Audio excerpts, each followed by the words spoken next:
Assalamualaikum warahmatullahi wabarakatuh. Salam sejahtera untuk kita semua. Yang saya hormati Ustadz Muhammad Jundi Robani, Sarjana Sosial. Terima kasih atas kesediaannya untuk meluangkan waktu sebentar pada acara diskusi kali ini.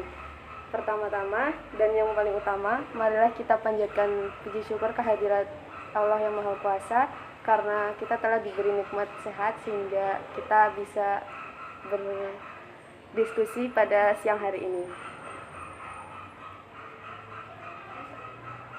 Langsung saja, perkenalkan, nama saya Nurul Hasanah. Saya dari Prodi PAIA STEMS Yogyakarta semester 1. Kali ini saya akan melakukan sebuah wawancara dengan tema kebebasan dan keberagaman, beragama serta toleransi. Di sini saya menentukan bahwa saya akan mewawancarai narasumber saya yang bernama Ustadz Muhammad Jundi Robani SOS. Langsung saja menuju pertanyaan pertama. Menurut kepercayaan Ustadz Islam, apakah ada perbedaan nilai-nilai agama dengan agama lainnya, agama kita dengan agama lainnya? Gitu.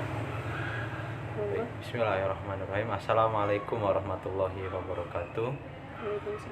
Alhamdulillah wassalatu wassalamu ala rasulillah wa ala alihi wa ashabihi wa man wala wa ba'du.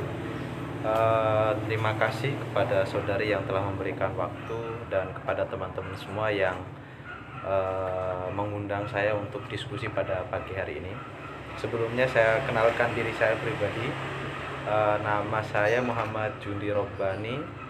Saya lulusan Komunikasi Penyiaran Islam di Sekolah Tinggi Ilmu Dakwah Muhammad Nasir di Jakarta. Lulus tahun 2019. Pada kesempatan kali ini saya diminta untuk menjawab beberapa pertanyaan dari teman-teman ya, terkait dengan toleransi dan kebebasan beragama di Indonesia. Pertanyaan pertama terkait tentang apakah ada perbedaan nilai-nilai agama dalam kepercayaan kita dengan agama-agama yang lainnya. Baik, bismillah. Tentu ada perbedaan terkait nilai-nilai agama antara agama kita dengan agama-agama lain. Yang pertama adalah tentang ketuhanan. Dalam Islam kita meyakini bahwasanya kita memiliki Tuhan yang kita sebut dengan Allah. Kita kenal dengan Allah yang mana kita menyembahnya setiap waktu dan setiap hari. Terkait tentang ketuhanan, dalam Islam kita meyakini bahwasanya Tuhan itu adalah Tuhan yang satu, ilahun wahid, yaitu Allah Subhanahu wa taala. Yang kita imani bahwasanya Allah Subhanahu wa taala ini adalah Tuhan yang menciptakan seluruh alam jagat raya ini. Seperti itu. Dan yang mengatur seluruh kehidupan umat manusia, yang mengatur langit dan bumi, pagi dan siang, dan seluruh alam ini adalah Allah Subhanahu wa taala yang mengatur. Dan di agama-agama lain mungkin mereka memiliki kepercayaan tentang ketuhanan. Ada yang misalnya dari saudara-saudara kita umat Kristiani memiliki keimanan tentang Trinitas, dan begitu juga agama Hindu memiliki kepercayaan tentang ketuhanannya sendiri, seperti itu. Dan ada juga beberapa perbedaan-perbedaan nilai agama yang kita miliki dengan agama yang lain, misalnya tentang kepercayaan kepada hari akhir, seperti itu. Di dalam Islam kita meyakini bahwasanya setelah kehidupan ada kehidupan lagi setelah itu, yaitu yaumul kiamah, seperti itu. Dan inilah yang kita yakini, yang mungkin tidak ada dimiliki oleh agama-agama lain, seperti itu. Itu beberapa perbedaan terkait nilai-nilai keagamaan antara kepercayaan kita dengan agama lain, seperti itu. Ya, baik, terima kasih. Selanjutnya, menurut kepercayaan kita Islam ini, bagaimana sih mengenai orang-orang yang beralih agama atau murtad? Bagaimana pendapatnya? Baik, bismillah. Terkait orang-orang yang murtad, tentu itu mungkin secara sosial ya, secara kemanusiaan, secara jiwa humanis mereka, itu hak mereka sendiri. Akan tetapi ketika kita memasukkannya ke dalam ranah agama, tentu orang-orang yang murtad tentu adalah orang yang jauh dari hidayah Allah Subhanahu wa taala, karena memang orang-orang yang bisa istiqomah di atas jalan Islam, orang-orang yang bisa konsisten dengan Islam sampai mereka mati adalah orang-orang yang dipilih oleh Allah Subhanahu wa taala dan orang yang diberikan hidayah oleh Allah Subhanahu wa taala, seperti itu. Mungkin saudara-saudara kita yang keluar dari Islam atau murtad itu mungkin mereka merasa Islam bukan lagi jalan mereka, seperti itu, dan Allah tidak memberikan kepada dia hidayah gitu. Ya mungkin secara sosial itu hak mereka, akan tetapi tentu dalam agama Islam pun memiliki pandangan tersendiri kepada orang-orang yang murtad, dan Allah Subhanahu wa taala sudah menjelaskan di dalam Al-Qur'an bahwasanya Allah sangat membenci orang-orang yang melepaskan diri dari agama Islam, seperti itu. Selanjutnya, apa saja faktor-faktor yang menciptakan suasana keberagaman di Indonesia ini menuju ke kondusifan, tentunya bagi seluruh umat beragama? Tentu banyak faktor yang dapat menjadikan umat beragama di Indonesia ini menjadi rukun. Di antaranya adalah saling menghargai, seperti itu. Saling menghargai bukan berarti kita harus meyakini agama lain, seperti itu. Dalam Islam pun mengajarkan seperti itu. Kita meyakini bahwasanya di dalam Al-Qur'an petunjuk kita sendiri, Allah Subhanahu wa taala sebagai Tuhan kita menganjurkan kita, mewajibkan kita hanya meyakini bahwasanya agama yang hak ya menurut agama Islam adalah Islam. Gitu. Dan apabila misalnya agama-agama lain menuntut para penganutnya meyakini bahwasanya agama yang benar menurut mereka adalah agama mereka itu sendiri, it's fine, it's okay. Akan tetapi dalam Islam kita sangat menghargai keberagaman ini, seperti itu. Tentunya dengan toleransi juga adalah faktor yang bisa menyebabkan kerukunan, saling menghargai antar umat beragama, tidak saling mengganggu, tidak campur tangan dalam urusan mereka. Dan juga ada satu hal yang paling penting adalah setiap agama tidak boleh memaksa kehendak seseorang untuk mengikuti agamanya, seperti itu. Memaksa dalam artian dia benar-benar meminta atau dengan paksaan untuk agar orang tersebut mengikuti agama mereka. Dalam Islam pun tidak mengajarkan paksaan ketika ingin mengikuti agama Islam. Karena apa? La ikraha fiddin, kata Allah Subhanahu wa taala, tidak ada paksaan di dalam beragama. Sehingga di dalam Islam itu cara mengajak orang lain untuk bisa mendapatkan bisa ikut di dalam Islam adalah dengan dakwah, seperti itu. Tentu ada perbedaan dalam mendakwahi orang-orang yang beragama Islam juga orang-orang yang non muslim, seperti itu. Tadi ya, yang pertama adalah saling menghargai, kemudian toleransi dan tidak memaksa, seperti itu. Mungkin seperti itu. Selanjutnya, bagaimana kalau misalkan terjadi sebuah peristiwa, ada orang yang memulai perpecahan, tapi orang tersebut itu mengatasnamakan agama, itu bagaimana pendapat? Ada orang yang membuat perpecahan dengan mengatasnamakan agama. Tentu harus kita klasifikasikan, ya. Apabila ada orang-orang yang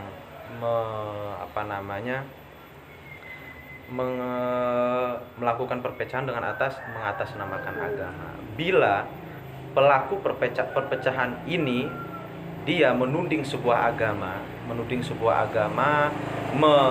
memperolok-olok sebuah agama, tentu agama lain memiliki hak untuk melakukan perlawanan, seperti itu, melakukan pembelaan diri.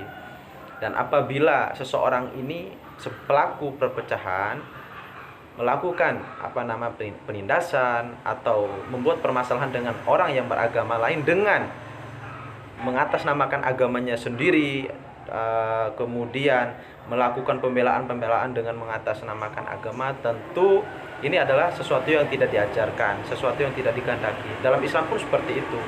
Islam sangat melarang sangat, bahkan perpecahan saja itu, perpecahan Islam melarang.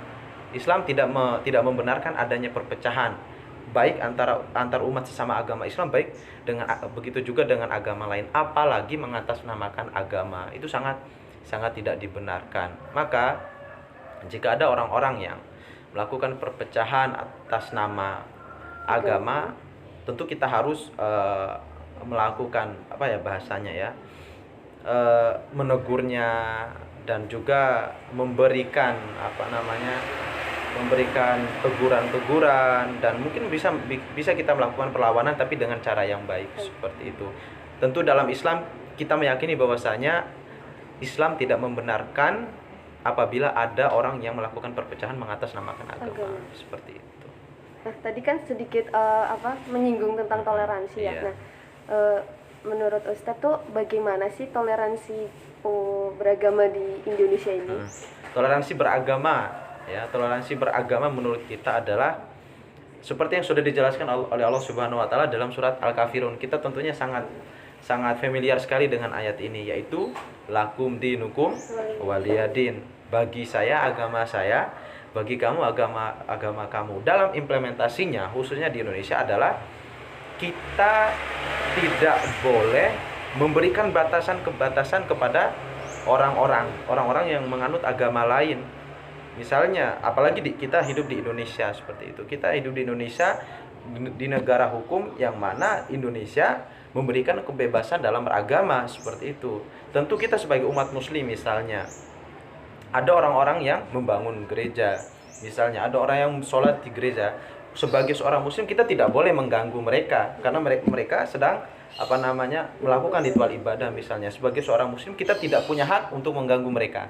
Seperti itu. Bahkan ketika kita melakukan membuat kegaduhan, tentu kita akan diberi hukuman baik dari segi agama maupun secara segi hukum, seperti itu. Itu yang pertama, kita tidak boleh mengganggu umat beragama lain. Yang kedua adalah kita bisa menjaga kerukunan beragama, toleransi itu dengan menjunjung tinggi nilai-nilai kemanusiaan. Misalnya kita hidup bertetangga dengan orang-orang non-muslim, kita tetap menjunjung tinggi nilai sosial. Kita harus bisa saling berbagi makanan, seperti itu. Kita tetap harus saling menyapa, dan Islam pun melakukan hal yang demikian. Bukannya kita sering mendengar tentang kisah Nabi Muhammad SAW yang pernah memberikan makan kepada orang buta Yahudi, seperti itu. Begitu juga Nabi memiliki hubungan yang baik secara sosial dengan umat-umat beragama lain ketika beliau hidup di masa itu, seperti itu. Nah, kita ya pasti punya lah ya pengalaman toleransi. Iya. Nah, apa sih pengalaman toleransi Ustadz sendiri? Saya memiliki pengalaman ketika itu saya pernah pergi ke Nusa Tenggara Timur ya, di Kupang waktu itu. Nah, di Kupang itu saya tinggal di di salah satu daerah di perkotaan yang dimana itu notabene itu mayoritas umat Kristiani, yaitu umat Katolik. Hanya saja yang luar biasa adalah mereka di sana toleransi antar beragama, umat beragama itu luar biasa. Di tempat saya tinggal itu di sampingnya itu ada sebuah masjid yang begitu besar, Masjid Agung Kupang, dan itu setiap hari mereka merasakan kenyamanan dalam beragama, keamanan dalam beragama, tidak ada teror dari umat-umat agama lain. Begitu juga para umat Kristiani yang mayoritas tentu tidak pernah mendapatkan kegaduhan dari umat muslim, dan itu sangat tentram sekali yang saya rasakan ketika itu di Kupang, di NTT, seperti itu. Itu real berarti? Real. Pengalaman real. pribadi. Kapan itu? Itu tahun 2018. Tahun 2018. Ya, bahkan mereka saling membantu, ngobrol satu sama lain. Begitu juga di Hindu, saya pernah ke Bali. Teman saya itu rumahnya itu di tengah-tengah orang Hindu. Tapi toleransinya yang luar, nggak ada masalah, hidup rukun, damai, seperti itu. Umat Hindu beribadah, silakan beribadah. Umat Islam beribadah, seperti itu. Sangat toleran. Nah, bagaimana caranya gitu, strateginya, tips-tips ya membuat kita tuh bisa menjaga kerukunan beragama di era modern ini? Tentu poin yang paling penting adalah menjaga nilai kemanusiaan dan sosial. Itu yang paling menjaga utama. Nilai sosial itu yang paling penting ya, karena kita tidak usah ketika kita bermasyarakat dengan orang-orang yang berbeda agama dan kita tidak usah berbicara tentang agama. Karena apa? Lagi-lagi tadi lakum dinukum waliyadin, silakan Anda beribadah sesuai dengan kepercayaan Anda, saya pun akan beribadah sesuai dengan agama saya. Tapi ingat bahwasanya ada yang sama dari kita. Pertama, kita adalah manusia, dan yang kedua, kita adalah orang Indonesia. Seperti itu. Makanya saran bagi saya teman-teman, ketika mempelajari Islam, jangan hanya belajar keislaman, tapi juga belajar keindonesiaan, seperti itu. Karena kita orang Indonesia, ada banyak sekali hal-hal yang bisa membuat kita rukun. Ya, orang Indonesia itu kan suka gotong royong. Kita gotong royong dengan orang-orang yang berbeda agama gitu. Islam pun tidak melarang saling memberi hadiah kepada orang-orang yang berbeda agama dengan kita. Banyak sekali nilai-nilai yang bisa membuat rukun, yaitu tadi nilai kemanusiaan dan nilai sosial. Seperti itu. Nah, baik, ini sedikit diskusi kami pada siang hari ini tentang keberagaman beragama serta toleransi. Sedikit pertanyaan tambahan. Ini kerap kali terjadi, maksudnya dipertanyakan. Bagaimana sih, pendapat saja, bagaimana gambaran Tuhan di kepercayaan kita? Iya, di kepercayaan kita. Dalam Islam kita meyakini bahwasanya Tuhan itu adalah zat atau yang menciptakan alam raya ini. Dan Tuhan adalah raja di raja yang menguasai seluruh alam ini. Sehingga Tuhan itu memiliki hak dan kewajiban. Pertama adalah Tuhan memiliki hak untuk disembah, seperti itu. Tuhan itu memiliki hak disembah, dan kewajibannya adalah memberikan perintah dan larangan. Seperti itu. Di dalam Islam ada dua hal yang menggambarkan tentang keberadaan Tuhan, yaitu ayat. Yang pertama adalah ayat kauniyah, dan yang kedua adalah ayat dusturiyah. Ayat kauniyah ini ayat ini kan artinya tanda bahwasanya Tuhan itu ada. Ayat kauniyah adalah bukti bahwasanya Tuhan ini ada, yaitu adanya ciptaan-ciptaan. Ya, adanya bumi, adanya laut, adanya langit. Itu adalah tentu ada yang menciptakan. Tidak mungkin alam jagat raya ini tercipta dengan sendirinya, seperti itu. Ya, air tentu ada yang menciptakan. Air hujan yang turun tentu ada yang menurunkan. Musim berganti, musim panas, musim dingin. Apakah ada manusia yang menciptakan itu? Tidak mungkin. Tentu ada yang menciptakan. Siapa? Tuhan. Dan dalam Islam kita meyakini bahwasanya yang menciptakan itu adalah Allah Subhanahu wa Ta'ala. Lalu dari ayat kauniyah ini ada yang menguatkan, yaitu ayat dusturiyah.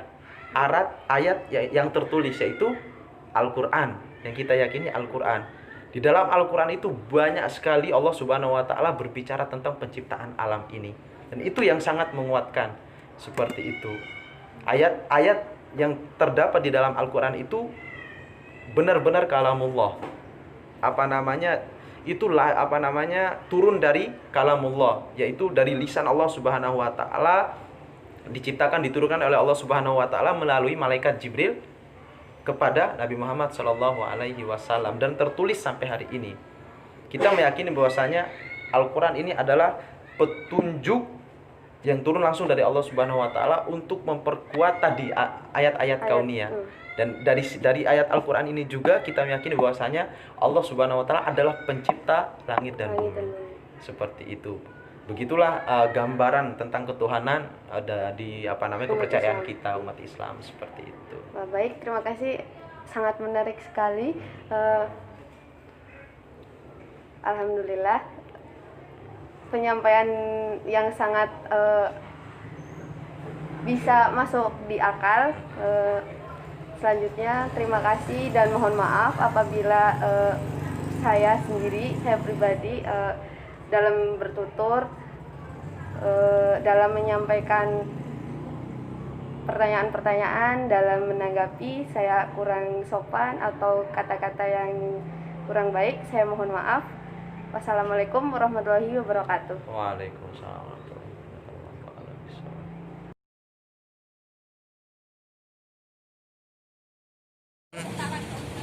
Dasar hukum yang menjamin kebebasan beragama di Indonesia. Indonesia terdapat jelas pada konstitusi, yaitu tepatnya pada pasal 28E ayat 1 1945, yang isinya adalah setiap orang bebas memeluk agama dan beribadat menurut agamanya, memilih pendidikan dan pengajaran, memilih pekerjaan, memilih keluarga negaraan, memilih tempat tinggal di wilayah negara dan meninggalkannya serta berhak kembali. Menurut refleksi dari saya tentang kebebasan dan keberagaman beragama, pada dasarnya keberagaman harusnya merupakan aset bangsa yang harus dihargai sebagai sesama manusia. Konflik yang ada antar agama umumnya terbatas pada kesalahpahaman, dan untuk mencegah hal ini, alangkah baiknya bila kita membuka diri terhadap perbedaan. Di sini kita bisa ambil dari konsep yang dipakai oleh Romo Okto saat wawancara. Perumpamaannya yaitu konsep pakaian. Jadi agama itu sama seperti menggunakan pakaian dan dalam berinteraksi sesama manusia. Kita tidak bisa memaksa orang menggunakan pakaian kita. Ya kan? Jadi semua orang itu memiliki profesinya sendiri. Demikian dengan konflik agama yang pernah terjadi. Terlihat bahwa mereka itu memaksakan konsep keagamaannya ke orang lain, sama seperti memaksakan menggunakan baju sendiri kepada orang lain. Maka dari itu memang diperlukan interaksi antar orang beragama dan berbagai ilmunya. Jadi harus berkesinambungan antara agama dan ilmu. Lalu selanjutnya agama yang saya dapat pada kali ini adalah setiap orang yang beragama di dunia ini pasti mengajarkan sesuatu yang baik, dan tentunya jika menganut sebuah agama yang kita punya itu, berarti kita ya harus mendekatkan diri kepada Tuhan yang telah kita imani, yang telah kita punya. Dengan mendekatkan diri dengan Tuhan, kita sendiri, iman kita selanjutnya akan menjadi kuat dan jauh lebih baik lagi.